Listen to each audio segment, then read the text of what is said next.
Em, bueno,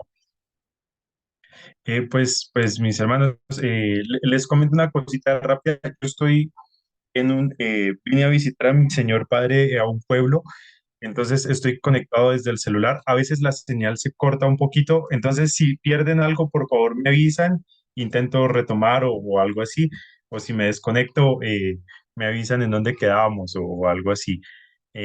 Eso no va a pasar en las otras clases, en los otros días, solamente ahorita.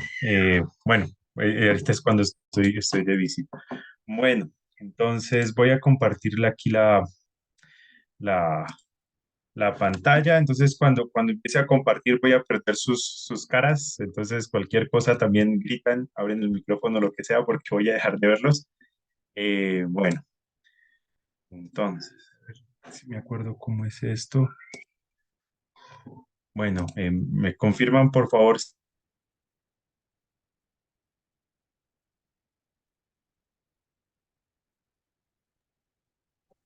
Se salió, ahora debe estar recuperando la. Ahí está, ahí volvió. Listo, perfecto, listo. Bueno, muchas gracias.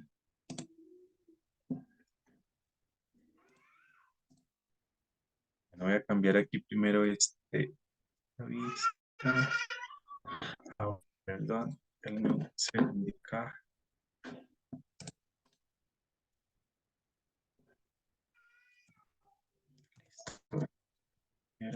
Bien, bueno, am, mientras coloco esto, hablábamos con Gustavo y pues me decía que pues, la idea es como compartir por unos días. Entonces, bueno, después Emiliano se contactó conmigo pues resultamos que sería bueno meditar algo acerca de la santidad. Vamos a hacerlo muy brevemente, pues acerca de la santidad. Bueno, ¿cuál es el orden que vamos a seguir eh, para estos días? Pues vamos a hablar, hoy vamos a hacer una pequeña introducción, una sencilla introducción. Después vamos a hablar de la santidad de Dios, luego de la santidad de Cristo y luego de manera muy general también lo que el Dios Santo pide de su pueblo. Esas van a ser como las cuatro intervenciones, lo que si el Señor nos permite, si no viene antes, que sería mucho mejor, pues estaremos eh, adelantando en estos días. Bueno, entonces a manera de introducción vamos sencillamente a hoy, vamos a ver un poquito el Salmo 99, algo muy sencillo, muy cortico, muy por encima. Entonces, bueno, si tienen las Biblias o también vamos a proyectar aquí el Salmo, lo vamos a leer dos veces y hacer unos pequeños comentarios. Eh, Como es algo, una pequeña introducción y eso, no vamos a ir a todos los detalles del Salmo, pero pues sí vamos a hacer unos pequeños comentarios. Bueno, Salmo 99. Empieza, antes de empezar no sabemos, estoy buscando por todo lado más o menos el año de escritura del Salmo o quién lo escribió y pues no hay información al respecto. Entonces, algunas cosas no las podemos entender muy bien en su contexto, pero pues son bastante claras en cuanto a su mensaje. Pero bueno, leamos el Salmo 99. Dice, Jehová reina, temblarán los pueblos. Él está sentado sobre los querubines, se conmoverá la tierra. Jehová en Sión es grande y exaltado sobre todos los pueblos. Alaben tu nombre grande y temible. Él es santo. Bueno, antes de seguir, yo estoy usando la Reina Valera de 1960, la versión Reina Valera, por si acaso. Versículo 4. Y la gloria del Rey ama el juicio. Tú confirmas la rectitud. Tú has hecho en Jacob juicio y justicia. Exaltad a Jehová, nuestro Dios, y postrados ante el estrado de sus pies. Él es santo. Moisés y Aarón entre sus sacerdotes, y Samuel entre los que invocan su nombre. Invocaban a Jehová y él les respondía. En columna de nube hablaba con ellos. guardaban sus testimonios y el estatuto que les había dado.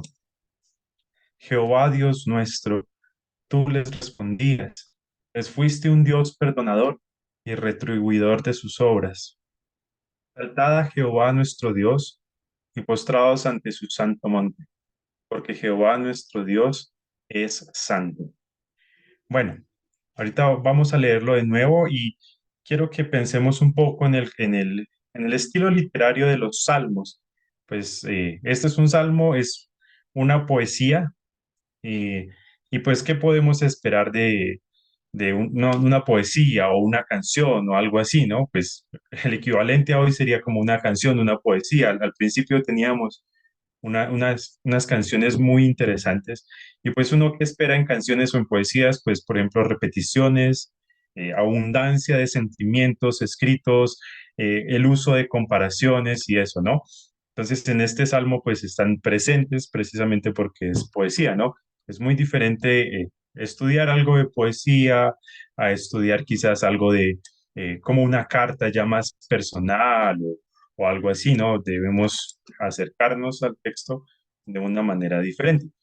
Bueno, pues acá esperamos eso, repeticiones, sentimientos, emociones, como cualquier otra poesía o otro poema, obviamente al estilo de, de los judíos de la época, pero pues es eso, ¿no? Una poesía con sentimientos, como una canción. Bueno, tenemos una imagen ahí sencillita de un poeta inspirándose quizás con corazones, sentimientos, ese tipo de cositas por ahí. Bueno.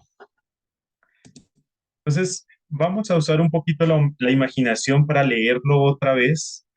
Quiero que hagamos un ejercicio para leerlo de nuevo y nos imaginemos a un poeta que puede ser un sacerdote o puede ser quizás un rey, porque bueno, no sabemos quién es el que escribe realmente este poema, este salmo, y pues que él al principio está hablando a las personas. Él lo va a expresar a las personas y a medida que lo vayamos leyendo, vamos a encontrarnos con emociones, con repeticiones. En este caso no hay comparaciones, pero pues él va, es como si estuviera escribiendo un poema, hablándole a las personas y de vez en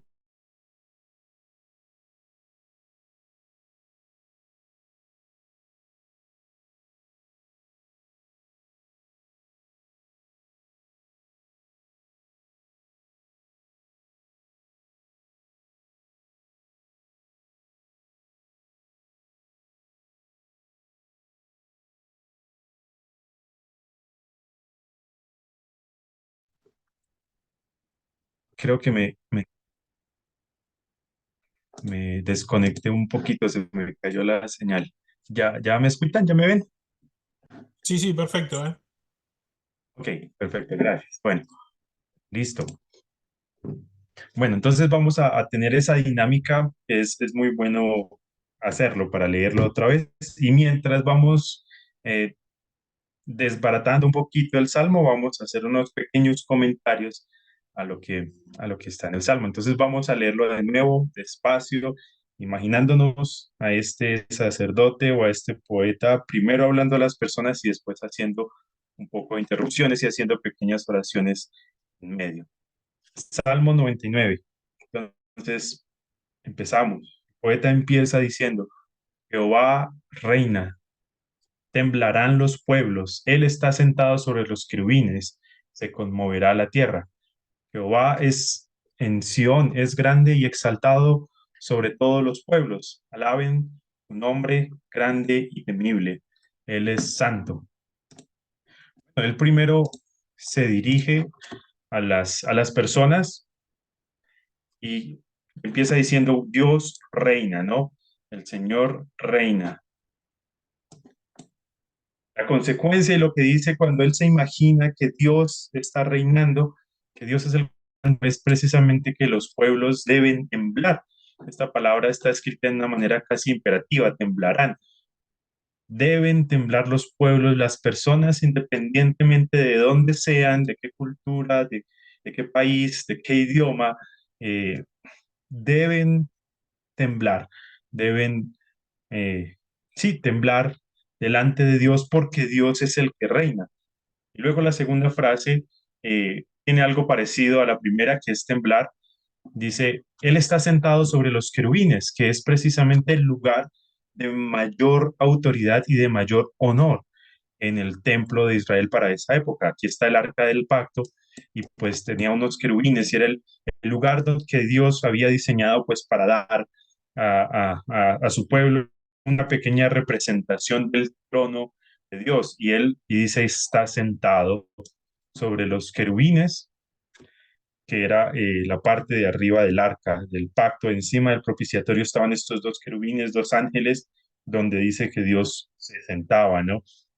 Entonces, el lugar de mayor autoridad, donde Jehová, el rey, es donde él se sienta sobre los querubines. Y como tiemblan los pueblos, también se va a conmover la tierra. Es un poema, son dos frases que dicen prácticamente lo mismo, pero acá lo coloca ya en algo más personal, en el templo de los judíos, en donde están ellos pues adorando constantemente. Que se conmueva la tierra, que tiemblen los pueblos, dice este salmista. Bueno, sigue diciendo, Jehová en Sión es grande. En Sión, recordemos, pues ese monte de Dios donde estaba o el tabernáculo o el templo, no sabemos si era el templo, el tabernáculo o el templo, pero ahí es donde se dice que Dios es el que escogió ese lugar para él, ¿no? Sión, Jehová en Sión es grande, no hay nadie como él, no hay nadie más grande, más importante, de más valor en todo el mundo que el Señor Jehová, y él está en Sión. Resultado, él es exaltado sobre todos los pueblos. Él es el que merece el mayor honor de parte de los pueblos. Y bueno, ¿y cuál es la conclusión a la que llega al salmista cuando piensa que, que en esto, que Él es el que reina y que las personas deben temblar, que Él es el que Él es el más grande y que las personas lo deben exaltar? Está aquí en el versículo 3: alaben tu nombre grande y temible, tu nombre grande y temible. Recordemos que cuando se habla del nombre de Dios, se habla de la persona de Dios, básicamente. Entonces, alaben a Dios, que es grande y temible. Grande como estaba aquí, grande y temible, por acá que tiemblan y todo eso. Todo está conectado de una manera muy interesante. Y él termina diciendo algo en esta parte. Él es santo. Cuando el salmista piensa en el reinado de Dios y en la grandeza de Dios, él concluye dos cosas. Hay que alabarlo y concluye otra cosa acerca de Dios. Él es santo. Bueno, sigamos avanzando. Versículo 4. Dice, y la gloria del rey ama el juicio. Aquí esto también se podría escribir como la fuerza del rey, como qué es lo que Dios ama con toda su fuerza, ese rey, el juicio. Bueno, a veces, por lo menos aquí en Colombia, cuando uno piensa en juicio, uno piensa en algo malo, en enjuiciar, en señalar, ese tipo de cosas. Pero esto tiene que ver más con el juicio recto de Dios, en hacer las cosas rectas, que Dios ama que las cosas se hagan al derecho de acuerdo con su carácter, bien hechas de acuerdo con su carácter. Y bueno, aquí vamos a usar de nuevo un poco la imaginación, porque aquí el autor va a dejar de hablar a las personas y va a empezar a orar, ahí mismo en el versículo 4. Y él empieza a decir, bueno, y la gloria del rey ama el juicio. Y dice tú, dejó de hablarle a las personas y elevó los ojos al cielo, empezó a hablar con el Señor y empieza a decir, tú, Dios, confirmas la rectitud. Hay mucha emoción involucrada acá porque ya no está hablando con las personas, está hablando con Dios. Y dice, tú confirmas la rectitud o, por decirlo de otra manera, tú eres el que establece qué es lo que es recto, lo que es justo, lo que es la equidad. La equidad, Dios es el que dice qué es lo que es equitativo. El significado mismo de la palabra no debe decir que es equitativo, sino Dios es el que dice qué es lo que es justo, qué es lo que es recto. Y después el salmista dice, tú has hecho en Jacob juicio y justicia. O sea, él ora y se da cuenta cuando piensa en la historia de Israel que Dios ha hecho lo que él ama. Él ya ha ejecutado en la historia de Israel para cuando se escribió este salmo lo que es justicia y juicio. Él dice, Dios, tú haces lo que tú amas, Dios, tú decides, tú eres lo que dice, tú eres el que dice qué es lo que es recto, lo que es justo, lo que es la equidad, y tú lo has hecho en Jacob o en Israel, ¿no? Que es otra forma de llamar al pueblo de Israel. Bueno, y se lo dice a Dios, se lo dice al rey, al que está sentado allá en el trono. Y sigue diciendo ya a manera de conclusión de esta pequeña parte, otra vez, otra frasecita. Exaltad a Jehová nuestro Dios y postrados ante el estrado de sus pies. Él es santo. La conclusión de este salmista cuando piensa que Dios ama con fuerza o que la fuerza de Dios ama precisamente lo que es recto y que Él es el que determina lo que es recto y que Él de hecho lo ha hecho, justicia y juicio, entonces Él piensa y dice, Dios debe ser exaltado. Personas de todo el mundo exalten a Dios y no solamente a Dios, que hay algo muy personal, a nuestro Dios. Él se sienta y dice, a ese Dios que determina lo que es recto y justo, debemos exaltarlo. Él debe ser exaltado. Y lo que nosotros debemos hacer es postrarnos ante el estrado de sus pies, pensando allá en ese rey del versículo 1, lo que nos corresponde a nosotros es postrarnos ante el estrado de sus pies, adorarlo, exaltarlo, reconocerlo como el superior. Y aquí esta pequeña frase que vuelve a aparecer, Él es santo. O sea, de nuevo, cuando el salmista piensa en el juicio de Dios, en que Él determina lo que es recto y justo, Él dice, debe ser alabado porque Él es santo. Una cosa que deben hacer las personas, exaltarlo. Y algo que Él aprende del carácter de Dios cuando piensa en eso, Él es santo. Seguimos avanzando, versículo 6. Aparecen dos personajes, el poeta recuerda a tres personajes, Moisés, Aarón y Samuel, que pues son sacerdotes. Y él recuerda cómo estas personas pues invocan su nombre. Leámoslo, Moisés y Aarón entre sus sacerdotes y Samuel entre los que invocan su nombre, invocaron su nombre, invocaban a Jehová y él les respondía. En la columna de nube hablaba con ellos, guardaban sus testimonios y el estatuto que les había dado.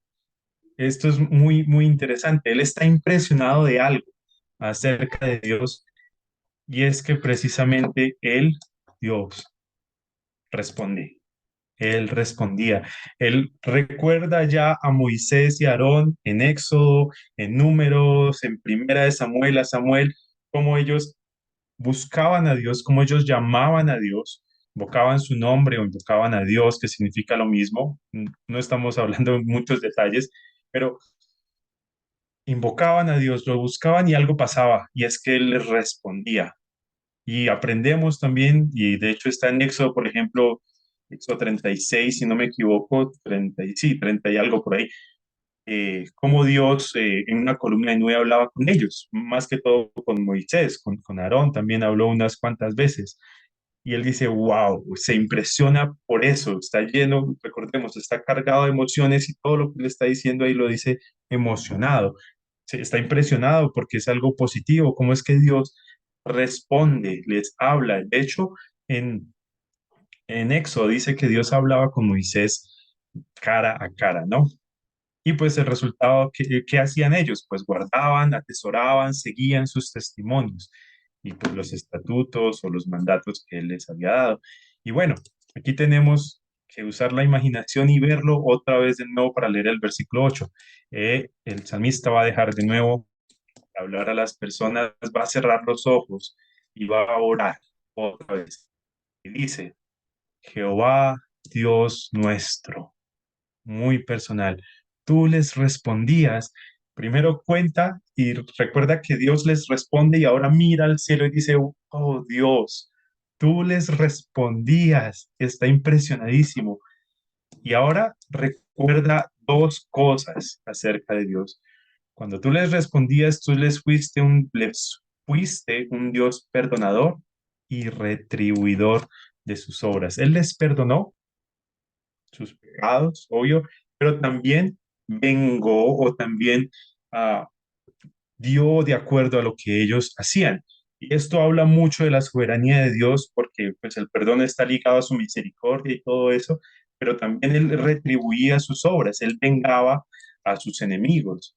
Esas dos cosas, hay una tensión grandísima que no pretendemos solucionar hoy, pero él es consciente de eso. Y en esa conciencia, él concluye otra cosa de nuevo. Vuelve a decirlo por tercera vez, retribuidor, y dice, exalten a Jehová nuestro Dios y postrados ante su santo monte, porque Jehová nuestro Dios es santo.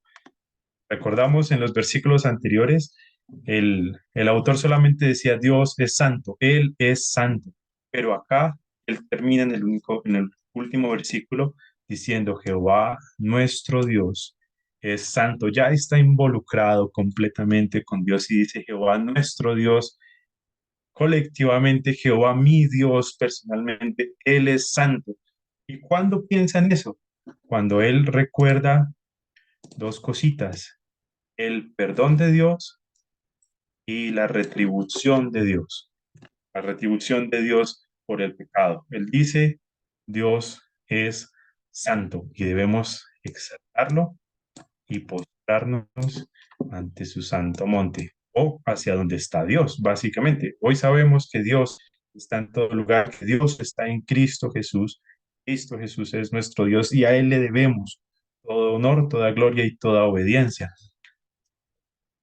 Bueno, esta sencillamente es la introducción y quería sencillamente hacer unos pequeños comentarios sobre este salmo para sencillamente finalizar diciendo que quiera Dios que podamos usar esta frase al finalizar el estudio. Nuestro Dios, de manera muy colectiva y muy personal, es santo.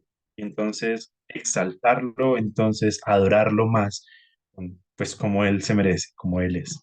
No dijimos nada de la santidad, no dijimos nada de qué significa todo eso, pero es importante porque resulta en adoración y resulta en sometimiento, en exaltación y en seguirlo a Él. Bueno, eso era la introducción para